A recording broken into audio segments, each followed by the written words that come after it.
بسم الله الرحمن الرحيم كل وعنا ونكسن داوديال halkan waa telefishinka dalsan muqdisho waxaan kasoo gudbinayaa barnaamijka faaqaad ciyaaraha waa xad taariikhdu waxay ku beegan tahay 24 bisha 8 sanadka 2020 warbixinta qeybta soo barnaamijka aan ku soo qaadan doono qayb ka ah kuleeyaha xulka qaranka Talyaaniga iyo kooxda kubadda cagta PSG Gianluigi Donnarumma oo heshiis shakhsi ah la gaaray kooxda kubadda cagta Manchester City xilli Manchester United ay wajiga wax kala kulantay xiisi ay u qabtay laacibkan barnaamijkan ku soo qaadan doonaa sidoo kale waxaan soo gudbin doonaa tababaraha kooxda kubadda cagta Barcelona Hansi Flick waxa uu sharaxay sababtii uu xalay u bedelay laacibkiisa lagu magacaabo Marcus Rashford oo lagu soo bilaabo kulankii Barcelona ku sheegay gaartay naadiga Levante barnaamijkan ku soo qaadan doonaa waxaa kaloo soo gudbin doonaa ciyaartoyda kooxda kubadda cagta Real Madrid Rodrigo waxa uu tababaray Xavi Alonso ka codsaday inuu ka ciyaarsiiyo garabka bidix ee kooxda kubadda cagta Real Madrid iyo barnaamijka ayaan ku soo qaadan doonaa sanad mid waxaan eegi doonaa tababaraha kooxda Arsenal Mikel Arteta waxa uu ka hadlay dhaawacii soo garay laacibiintiisa kala Bukayo Saka iyo laacibka lagu magacaabo Martin Odegaard oo garoonka laga saaray kulankii xalay naadiga Arsenal la ciyaartay naadiga Leeds United barnaamijka ayaan ku soo qaadan doonaa kama marnaa natiijooyinkii kala duwan ee ka soo baxay kulamadii waaweynaa ee xalay la shal laga ciyaaray shanta horyaal ee qaaradda Yurub kulamada caawa jira waxaan eegi doonaa Arsenal oo guul muhiim ah ka gaartay naadiga Leeds United Barcelona oo ka baag cajiib ah sameysay kulamada maanta jira Real Madrid oo ciyaareysa Manchester United oo ciyaareysa guud ahaan guuldaradii Manchester City waxyaabihii laga yiri ayaa barnaamij saaxiib ku soo qaadan doonaa ka bilaabo barnaamijka faaqada ciyaaraha dalsan TV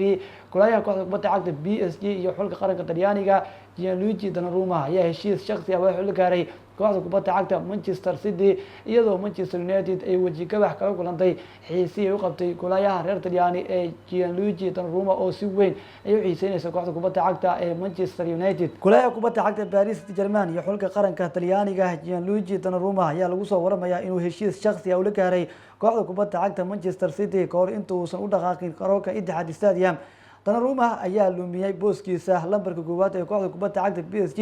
kadib imaatinka Lucas Schaviria oo Lille ay ka soo qaadatay kooxda kubadda cagta PSG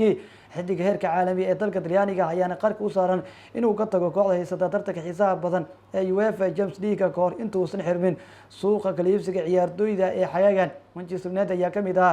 kooxaha xiiseynayay kulayaha reer Talyaani laakiin Redi Felice ayaa ku dhow inay heshiis ay la gasho kulayaha Royal Antwerp ee lagu magacaabo San Limanis kaasi oo ay rabto in ka dhigto kulayaheeda xiga ee kooxda kubadda cagta Manchester United kadib markii ay ku fashilantay saxiixa kulayaha kooxda kubadda cagta PSG ninka lagu magacaabo Gianluigi Donnarumma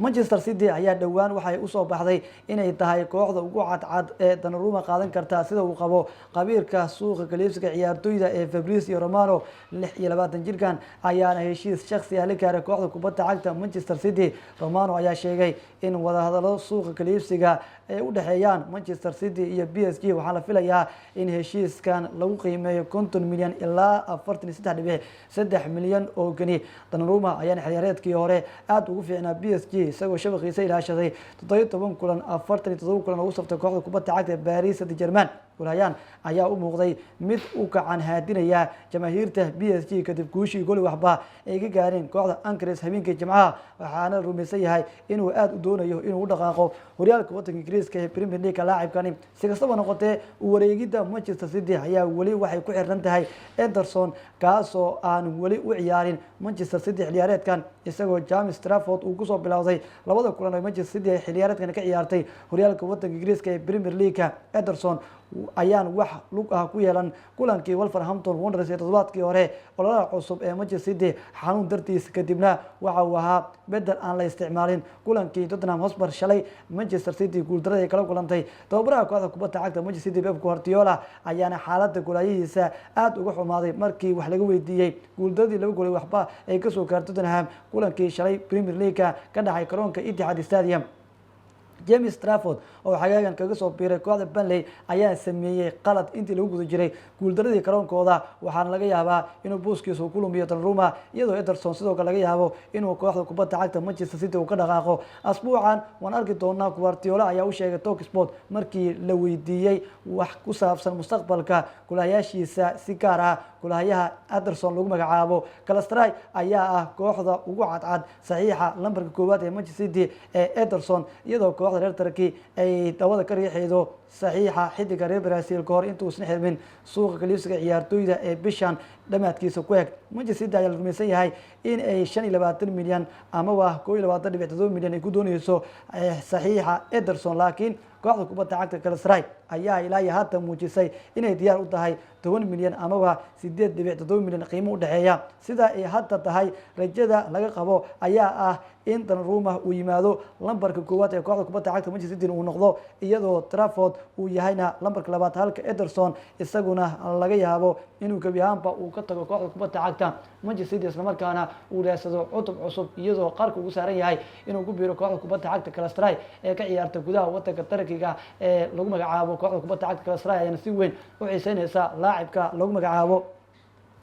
golaye Ederson iyadoo wararkii ugu dambeeyay maanta dhinaca kooxda kubadda cagta Manchester City ee golayaasheeda la sheegayaba in heshiiska shakhsiga uu la gaaray kooxdaasi ninka lagu magacaabo Gianluigi Donnarumma oo ka tirsan kooxda kubadda cagta ee PSG iyadoo isla markaana Donnarumma ayaa laga yaabaa inta ka harsan suuqa iibka ciyaartoyda inuu noqdo ciyaartoy ka tirsan kooxda kubadda cagta Manchester City ayaana wali waxay la daala dhacaysaa golaayad xumo iyadoo shalay kulankii ay la ciyaartay Tottenhamna qalad weyn uu kale golaayaha lagu magacaabo James Trafford kaasi oo ay ka soo qaateen kooxda kubadda cagta ee Burnley kulan qayb ka ahaa horyaalka waddanka Ingiriiska ee Premier League oo ay la ciyaareen naadiga Tottenham ayuuna runtii qalad weyn uu sameeyay laacibka lagu magacaabo James Trafford Gianluigi Donnarumma ayaana isagu waxa uu yahay mid ka sii dhamaanaya kooxda kubadda cagta PSG waxaana uu qarka u saaran yahay inuu ku biiro naadiga Manchester City dhinaca kale tababaraha kooxda kubadda cagta Barcelona waxa uu ka hadlay ama uu sharaxay sababtii uu bedelay laacibka lagu magacaabo Marcus Rashford kulankii Barcelona xalay la ciyaartay kooxda kubadda cagta Levante kulan qayb ka ahaa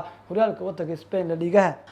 laacibka kooxda kubadda cagta Barcelona Marcus Rashford ayaa markii ugu horeysay ku soo bilowday kulankiisii ugu horeeyay Barcelona horyaalka La Liga kulankii xalay balse waxa uu karoon ku jiray kaliya 45 daqiiqo kahor inta aan tababare Hansi Flick uusan go'aansanin inuu bedelo inta lagu guda jiray nashada ciyaarta xilli kooxda Barcelona xilligaasi laga hogaaminayay kulanka ugu dambeyn Barcelona ayaa waxay sameysay soo laabasho cajiib ah iyadoo ka adkaatay kooxda kubadda cagta Levante Marcus Rashford ayaana muujiyay bilow iftiin leh isaga oo helay dhowr fursadood inkastoo uusan gool dhalin si kastaba noqotay Hansi Flick ayaa sharaxay sababta uu u bedelay laacibka lagu magacaabo Marcus Rashford kulankii xalay tababaraha reer Jarmal ayaa warbaahinta la hadlay ciyaarta kadib waxaana uu ka hadlay sababihii uu bedelay laacibkan Marcus waxa uu muujiyay in uu naga caawin karayo qaybtii hore wuxuu helay dhowr fursadood qaybta labaad waxaan u bedelnay waxaan u baahanay isbedel waxaan karabka u dejinay Rafinha waxaan aaminsanahay in isbedeladaasi inay ahaayeen kuwo sax ah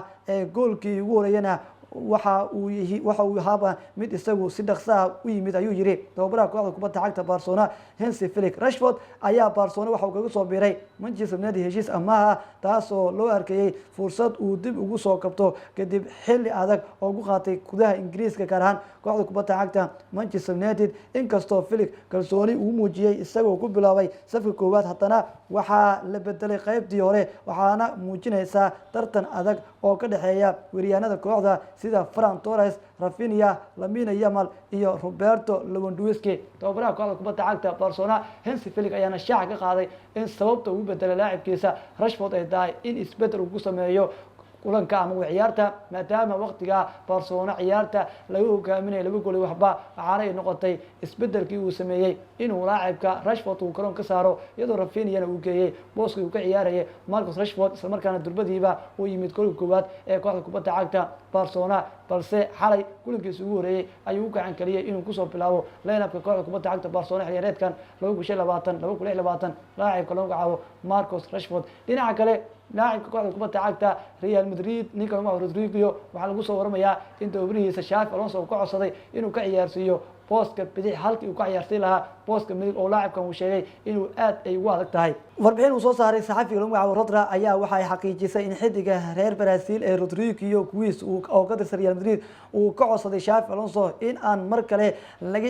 loo isticmaalin karabka midig isagoo doorbidaya inuu ka ciyaaro karabka bidix oo uu aaminsan yahay inuu ka haboon yahay xirfadiisa sida uu qoray saxafiga lagu magacaabo Rodra oo qoraal ku daabacay bartiisa Twitterka Rodrigo waxa uu doonayaa inuu isku muujiyo booska uu jecel yahay kaas oo uu ku dareemo in uu ku dhex muujin karo farsamadiisa iyo xirfadiisa hal abuurka leh isla ilahaasi waxay xashaaciyeenba in Alonso uu qorsheenayo inuu siiyo Rodrigo fursad booska karabka bidix kulanka Madrid ee caawa ee la ciyaareyso naadiga Real Oviedo kulan qaybka horyaalka waddanka Spain Liga waana kulamada labaad ee ciyaareedkan horyaalka laga ciyaarayo booska Rodrigo ee safka hore ee Real Madrid ayaa hoos u dhacay waayadan dambe iyadoo tababaraha uu doorbiday ciyaartooy kale sida Arda Güler, Brahim Diaz, Franco Mosatuno iyo Gonzalo Garcia oo in badan laacibkan ka soo hormarayay si kastaba noqotee hoos u dhaca qaab ciyaareedka Vinicius Junior ayaa laga yaabaa inuu fursad cusub siiyo Rodrigo si uu mar kale safka koowaad uga mid noqdo kooxda kubadda cagta Real Madrid. Vinicius Junior tan iyo markii loo bedelay garabka bidix waxaad moodaa inay aad ugu adag tahay laacibka inuu halkaasi shaqo fiican uga qabto, balse Rodrigo ayaa lagu soo waramayaa in tababarihiisa uu ka codsaday in uu ka ciyaarsiiyo garabka bidix maadaama isagu uu yahay mid halkaasi wax fiican ka sameyn kara isla markaana kusoo bandhigi kara xirfadiisa hal abuureed. waxaana lagu soo waramayaa in caawa Alonso laga yaabo in shaxda koowaad uu kusoo daro laacibka cusub ee Rodrigo kaasi oo maalmihii ugu dambeeyay mustaqbalkiisa aad loo hadlayay. kooxo waaweyn oo dhowr ah ayaana xiiseynaya oo ka ciyaaray Premier League sida Manchester City, Arsenal iyo sidoo kale Liverpool ayaa xiiso weyn u qaba. sida mid ah PSG ayaa kamid ah kooxaha xiiseynaya Rodrigo, balse laacibkan isagu waxa uu ku adkeysanayaa inuu sii joogo garoonka Santiago Bernabeu oo ay ku ciyaarto kooxda kubadda cagta Real Madrid isla markaana u dagaalamo booskiisa si markaas Xavi Alonso uu ugu soo daro shaxda koowaad ee kooxda kubadda cagta Real Madrid. dhinaca kale natiijooyin kala duwan ayaa ka soo baxay kulamadii waaweynaa ee shalay ilaa xalay laga ciyaaray horyaalada waaweyn ee qaaradda Yurub oo xilliyeedkan si rasmi ah u bilowday iyadoo Premier League kulamada laga ciyaaray qayb ay ka hayeen Manchester City oo kulanka ugu horeeyay toddobaadkan Premier League ciyaartay waxa ay guuldaro kala kulantay kooxda kubadda cagta Tottenham Hotspur iyadoo laba gool waxba looga adkaaday kooxda kubadda cagta Manchester City. labadan gool ayaana waxay yimaadeen qaybta koowaad ee kulanka oo gabagaba ah iyadoo Manchester City dhaawac garoonka looga saaray Riyad Nouri laacibka cusubkaasi oo ay ka soo qaateen naadiga Wolverhampton. bedelkaasi ama dhaawacaasi kadibna City waxay noqotay mid kala nataalatay isla markaana si weyn ayaa looga gacan sareeyay. Tottenham ayaana laba gool la timid qaybta hore inta la kala nasan labadaasi gool ayaan loogu adkeeyay kooxda kubadda cagta Manchester City oo guuldaradii ugu horeysay garoonkeeda xilliyeedkan kala kulantay kooxda kubadda cagta Tottenham Hotspur laba gool waxba ayaan lagu adkaaday kooxda kubadda cagta Manchester City ee uu hogaamiyo tababare Pep Guardiola. kulankii adkaa oo ay shalay Etihad Stadium ay kula ciyaareen kooxda kubadda cagta Tottenham Hotspur iyadoo Cityna sidoo kale rigorooyin aan wanaagsan loo diiwaan galiyay shantii kulan ugu dambeeyay oo ay wajahday kooxda kubadda cagta Tottenham Hotspurna waxay ahayd mid markasta hogaanka kulankaasi laga qabanayay iyadoo mar kale shalay hogaanka laga qabtay isla markaana laba gool waxba looga adkaaday kooxda kubadda cagta Manchester City. kulamadii kale ee laga ciyaaray horyaalka waddanka Ingiriiska ee Premier League waxaa qayb ka ah Wolverhampton gooli waxba waxaa kaga adkaatay Bournemouth, Aston Villa gooli waxba waxaa iyaduna kaga adkaatay Brentford, Burnley laba gooli waxba, Sunderland ay ku dubatay, Arsenalna waxay shan gooli waxba kaga adkaatay kooxda kubadda cagta Leeds United. ciyaar xiiso badneed oo ka dhacday garoonka Fly Emirates oo ay ku ciyaarto kooxda kubadda cagta Arsenal iyadoo bandhiga goolasha uu bilaabay laacibka lagu magacaabo Julian Timber oo gool qurux badan u dhaliyay naadiga Arsenal. waxaa la weeyay Bukayo Saka oo isagu garoonka dhaawac kaga baxay kadib muruqa uu dhaawac ka soo gaaray. waxaa markii dib loo soo laabtana bandhiga halkeeda ka sii wadatay naadiga Arsenal. Victor Gyökeres oo maalmihii ugu dambeeyay laga shakisanaa ayaana goolkiisa ku tuurtay isagoo runtii gool qurux badan oo uu ka caabiyay Ricardo Calafiori laba daafac la soo dhex jiray ugu dambeyntii darbad dawmariyay golaha kooxda kubadda cagta ee Leeds United. saddex gool waxba ayuu kulanku noqday iyadoo Julian Timber mar kale uu ku soo laabtay shabaqa isla markaana ciyaartu uu ka dhigay 4 gool iyo eber. dhamaadka ciyaartana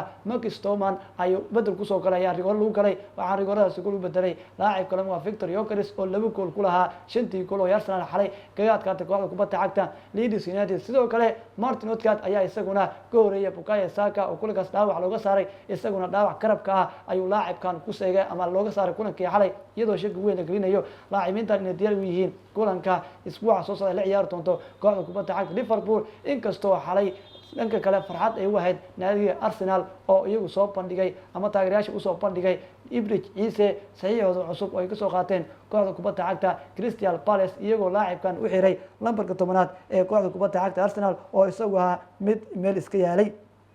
si walba noqotee Bukayo Saka iyo laacibka lagu magacaabo Martin Odegaard Arteta wuxuu ka hadlay dhaawacyadooda ciyaarta kadib walow uu sheegay in dhaawacyadooda aysan ahayn mid aad u daran. Bukayo Saka ayaana laga cabsi qabay inuu soo gaaray ama uu ka dhaawacmay meelshii hore ama muruqa oo ah halkii mar hore uu ka dhaawacmay isla markaana 3 bilood Arsenal uu kaga maqnaa 3 bilood ka hor dhaawacii soo gaaray xilliyeedkii hore, balse Arteta ayaa biiqo ku shubay isagoo sheegay in la eegi doono balbaaritaanada maanta oo hadal lagu sameyn doono dhaawacyada soo gaaray laacibiinta kale Bukayo Saka iyo laacibka lagu magacaabo Martin Odegaard oo iyagu dhaawacyo soo gaaray kulankii xalay Arsenal ku sheegay gaartay naadiga Leeds United. ciyaarihii kale ee laga ciyaaray horyaalada waaweyn waxaa qayb ka ah horyaalka waddanka Spain. haddii aan eegno Barcelona ayaa guul ka gaartay naadiga Levante 3-2 ayay kaga adkaatay. Atletico waxa ay 1-1 la dhaafi weysay naadiga Elche. Mallorca iyo Celta Vigo kulankooda 1-1 ayuu ku soo dhamaaday. dhinaca iyo Serie A Talyaaniga AC Milan waa laga adkaaday oo 2-gool Cremonese ayaa kaga adkaatay kulankii ugu horeeyay. Massimiliano Allegri xilciyaareedkana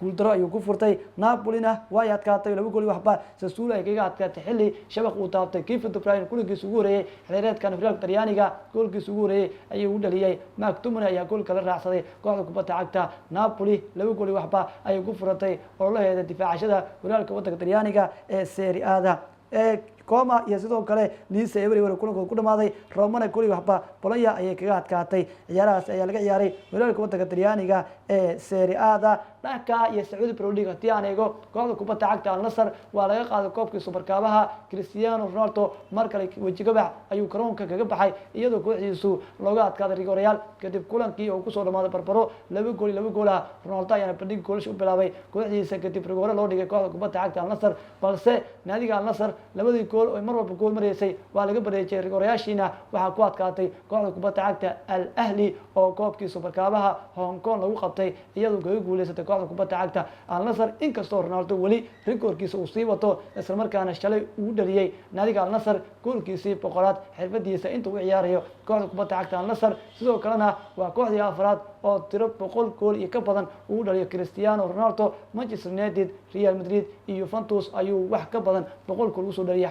shalayna waxa uu 100 gool u dhaliyay kooxda kubadda cagta ee Al Nassr 113 kulan oo uu saftay laacibka reer Portugal. sidoo kale waxa uu shalay saftay finalkiisii 4aad waayihiisa ciyaareed waxaana uu dhaliyay goolkiisii 25aad ee final ah waayihiisa ciyaareed. Cristiano Ronaldo mar walba uu ciyaaro wuxuu yahay mid isagu taariikh ka sameynaya kulamada uu ciyaarayo. inkastoo kooxdiisa koobka laga qaaday waana koobkiisa 3aad oo laga qaadayo Al Nassr tan iyo markii uu ku biiray Cristiano Ronaldo.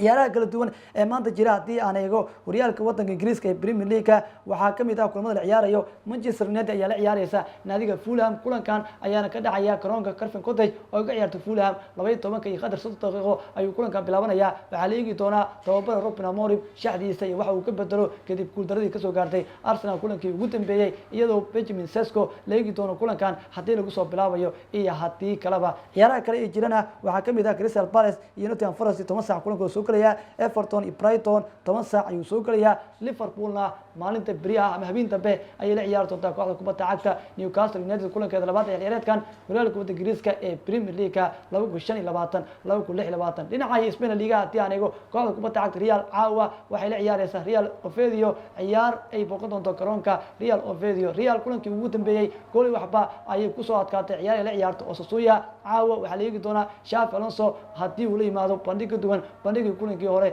iyadoo gool iyo eber rigoore ahaa kooxda kubadda cagta Osasuna ay kaga soo adkaatay. Mbappe ayaa mar kale la eegi doonaa caawa waxa uu ka sameeyo iyadoo sidoo Rodriguez la eegi doono bal daqiiqadaha uu ka ciyaaro kulankan maadaama weli uusan safin tababare Xavi Alonso xilciyaareedkan 2025-2026. ciyaarahaas ayaa laga ciyaaraya horyaalka waddanka Spain ee La Ligaha. Real ayaana ka wareysa in Barcelona kulankeedii labaad xalay ay guul 3-2 ka gaartay naadiga Levante iyadoo caawana eegi doonto in iyaduna dhankeeda guusheedii labaad xilciyaareedkan ay soo xareysato. guud ahaan daawadayaal inta ay kusoo gudbinaya barnaamijkii